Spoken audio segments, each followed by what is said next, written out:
এখন আপনাদের সম্মুখে আরেকটি গজল পেশ করবেন পত্র মাদ্রাসার ছাত্র, হিফজ বিভাগের ছাত্র মোহাম্মদ মামুনুল হক। মোহাম্মদ মামুনুল হককে একটি গজল পেশ করার জন্য সবিনয় অনুরোধ জানাচ্ছি।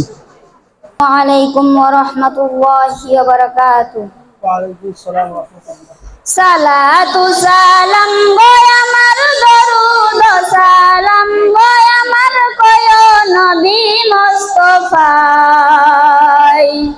তোমরা যদি যাও গো মদিনায়, তোমরা যদি যাও গো মদিনায়, সালাতু সালাম গো আমার দরুদ সালাম গো আমার কয় নবী মুস্তাফায়, তোমরা যদি যাও গো মদিনায়, তোমরা যদি যাও গো মদিনায়,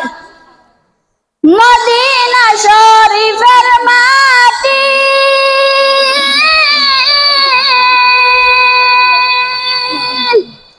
আমার চোখে মুখে বুকে মাখিও, এমন পবিত্র মাটি, এমন পবিত্র মাটি আমার নবীর রওয়া যায়, তোমরা যদি যাও গো মদিনায়, তোমরা যদি যাও গো মদিনায়, সালাতু সালাম গো আমার দরুদ সালাম গো আমার কয় নবী মুস্তাফায়, তোমরা যদি যাও গো মদিনায়, তোমরা যদি যাও গো মদিনায়, মদিনা শরীফের মাঝে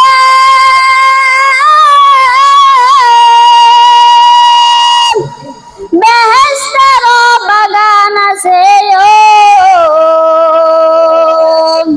সেই বাগানে শুয়ে আছেন, সেই বাগানে শুয়ে আছেন প্যারা নবী মুস্তাফায়, তোমরা যদি যাও গো মদিনায়,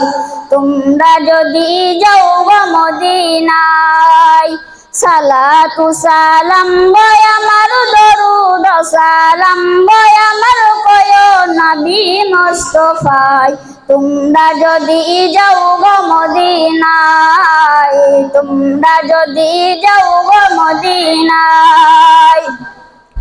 হুজুর বাংলাদেশে বসে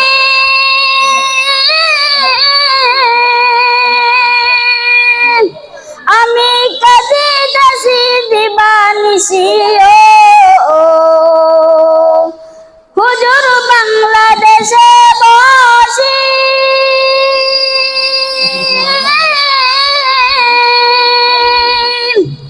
আমি কাঁদিতেছি দিবানিশি, ধনী যদি থাকতাম আমি, ধনী যদি থাকতাম আমি যাইতাম সোনার মদিনা, তোমরা যদি যাও গো মদিনায়, তোমরা যদি যাও গো মদিনায়,